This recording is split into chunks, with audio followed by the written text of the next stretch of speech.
ஏழரை சனினா பாதிப்பை தந்துவிடுமா? நம்ம இந்தியாவில் பாரத பிரதமர்களாக பதவியேற்றவங்க எல்லாருக்குமே ஏழரை சனி நடந்தபோது ஒரு பெரிய ஏற்றத்தை தந்திருக்கும். அந்த ஏழரை சனி சற்று அகன்று நகரும் பொழுது அவர்களுடைய அந்த பிரம்மாண்டம் சற்று விலகத் துவங்குவதை அனுபவத்திலே உணர்ந்திருப்போம்.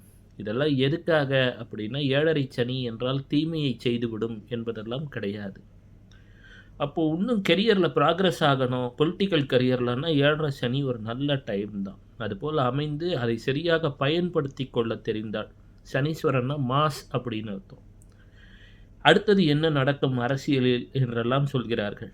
நவம்பர் 27க்கு பிறகு பல்வேறு மாற்றங்களை அரசியலிலே இந்தியாவிலும் உலகெங்கும் காணலாம். காரணம் என்ன? சனீஸ்வரர் வக்ர நிவர்த்தி ஆகிறார்.